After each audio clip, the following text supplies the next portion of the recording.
بسم اللہ الرحمن الرحیم۔ روایت ہے کہ مصر کے ایک مشہور بزرگ شرف الدین بوصیری گزرے ہیں۔ انہوں نے ایک غریب گھرانے میں آنکھ کھولی۔ جیسا کہ والدین اپنے بچوں کو سکولوں مدرسوں میں تعلیم حاصل کرنے کے لیے بھیج دیتے ہیں، اسی طرح بوصیری کو بھی آپ کے والدین نے مدرسے بھیجنا شروع کر دیا۔ جلد ہی آپ نے قرآن پاک حفظ کر لیا۔ اس کے بعد آپ کے والد صاحب کی خواہش تھی کہ اب آپ کچھ کام کاج کریں تاکہ گھر سے غربت کا خاتمہ ہو۔ جبکہ بوصیری تعلیم حاصل کرنا چاہتے تھے، وہ زیادہ روشن مستقبل چاہتے تھے۔ گھر میں باپ بیٹے کے درمیان بحث مباحثہ شروع ہو گیا۔ آخر کار بوصیری نے اپنی والدہ کو اپنے ساتھ ملا لیا اور والد محترم سے مزید پڑھنے کی اجازت لے لی۔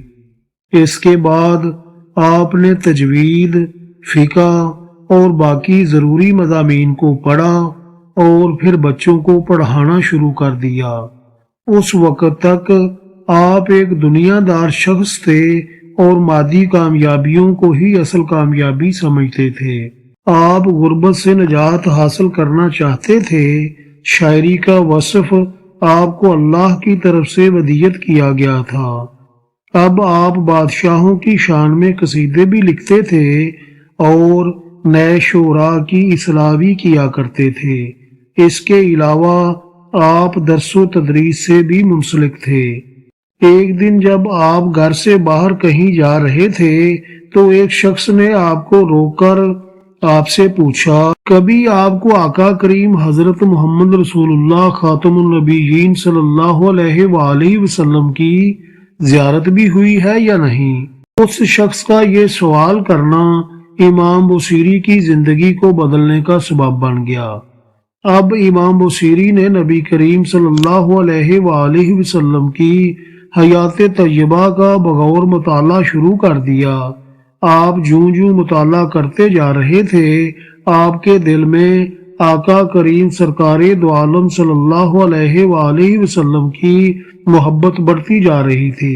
جوں جوں وقت گزر رہا تھا، آپ کے دل میں نبی کریم حضرت محمد مصطفیٰ صلی اللہ علیہ وآلہ وسلم کے عشق کی تڑپ بڑھتی جا رہی تھی۔ اسی دوران میں امام بوصیری کو فالج کا حملہ ہوا اور آپ صاحب فراش ہو گئے۔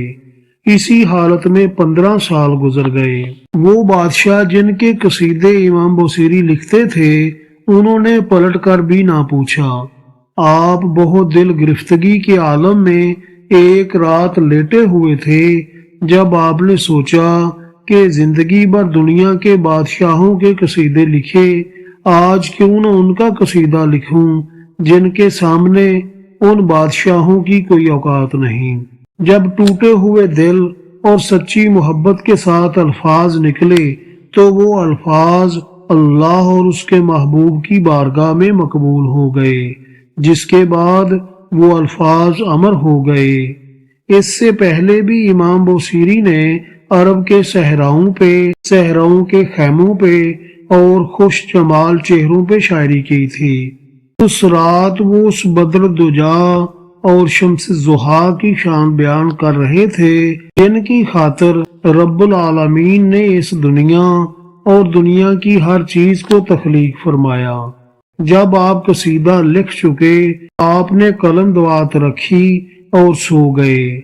اسی رات آپ نے خواب دیکھا کہ آقا کریم سرکار دو عالم صلی اللہ علیہ وآلہ وسلم تشریف لائے ہیں اور فرما رہے ہیں کہ اٹھو بوصیری۔ امام بوصیری نے عرض کیا، اے میرے پیارے آقا کریم صلی اللہ علیہ وآلہ وسلم، میں 1000 جانوں سے قربان، لیکن کیسے اٹھوں؟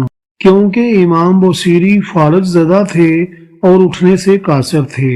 آپ صلی اللہ علیہ وآلہ وسلم نے اپنا دست شفقت ان کے جسم پہ پھیرا اور فرمایا، میرے بیٹے بوصیری، اٹھ اور مجھے وہ سنا جو تو نے لکھا ہے۔ امام بوصیری اٹھ بیٹھے اور جھوم جھوم کے سنانے لگے، مولا یا صلی وسلم دائما ابدا، اے اللہ آپ دائمی اور ابدی سلامتی بھیجیں اپنے محبوب صلی اللہ علیہ وآلہ وسلم پہ۔ میری آنکھیں آپ صلی اللہ علیہ وآلہ وسلم کی یاد میں آنسو بہا رہی ہیں اور رواں دواں ہیں۔ مدینہ پاک سے ٹھنڈی ہوا آ رہی ہے، اندھیری رات میں بجلی چمک رہی ہے۔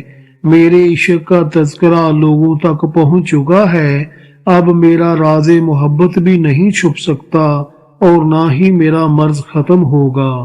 میرے آنسو اور میری بیماری آپ صلی اللہ علیہ وآلہ وسلم سے میری محبت کی گواہی دے رہے ہیں، میں اپنے عشق کو کیسے چھپا سکتا ہوں؟ اے دل، اگر تو حضور صلی اللہ علیہ وآلہ وسلم کا عاشق نہیں تو مکہ کو دیکھ کے آنسو کیوں بہاتا ہے؟ کیا محبت میں رونے والا عاشق خیال کرتا ہے کہ بہتے آنسو اور سوختہ دل کی آڑ میں محبت کا راز چھپا پائے گا؟ تیری آنکھوں کو کیا ہوا ہے کہ تو انہیں آنسو روکنے کے لیے کہتا ہے اور یہ بہائے جا رہی ہیں؟ تیرے دل کو کیا ہو گیا ہے کہ سنبھلنے کی بجائے مزید غمناک ہو رہا ہے؟ رات کو جب مجھے اپنے محبوب صلی اللہ علیہ وآلہ وسلم کا خیال آیا تو میں رات بھر جاگتا رہا۔ درد محبت نے میرے چہرے پہ آنسو اور رخساروں پہ زردی پیدا کر دی ہے۔ اے غریبوں کا خیال رکھنے والے، اے دلگیروں کی دل جوئی کرنے والے، اے مظلوموں کا ہاتھ پکڑنے والے، اے سچ کہنے والے، اے گناہ گاروں کی پردہ پوشی فرمانے والے، اے ازل کے نور، اے محمد صلی اللہ علیہ وآلہ وسلم، آپ صلی اللہ علیہ وآلہ وسلم کے دہن مبارک یعنی منہ مبارک میں آپ کے دانت مبارک ایسے ہیں جیسے سیپ کے اندر قیمتی موتی۔ اے اللہ، آپ اپنے حبیب صلی اللہ علیہ وآلہ وسلم پہ ابدی اور دائمی سلامتی نازل فرما۔ اب امام بصیری جوم جوم کے پڑھ رہے ہیں اور آقا کریم رسول عربی صلی اللہ علیہ وآلہ وسلم ان کی محبت کو قبول فرماتے ہوئے ان سے قصیدہ سن رہے ہیں۔ جب قصیدہ ختم ہوا تو آپ صلی اللہ علیہ وآلہ وسلم اتنے خوش ہوئے کہ آپ صلی اللہ علیہ وآلہ وسلم نے اپنی چادر مبارک یعنی بردہ مبارک اتار کے انہیں عطا فرمائی۔ اس کے ساتھ ہی امام بصیری کی آنکھ کھل گئی، دیکھا تو چادر ان کے پاس ہی رکھی ہوئی تھی۔ وقت دیکھا تو تہجد کا وقت تھا۔ امام بصیری 15 سال کے بعد حشاش بشاش صحت مند اٹھے۔ فالج کا کہیں دور دور تک نام و نشان بھی نہیں تھا۔ آپ نے وضو کیا اور مسجد کا رخ کیا تاکہ تہجد ادا کریں۔ گھر سے نکلے تو ایک فقیر نے آواز لگائی، ہمیں بھی تو سناؤ وہ قصیدہ۔ امام بصیری نے تجاہل عارفانہ سے کہا، کون سا؟ وہی جس کے بدلے یہ بردہ شریف ملا ہے۔ مجذوب نے چادر کی طرف اشارہ کیا اور آنکھوں سے اوجھل ہو گیا۔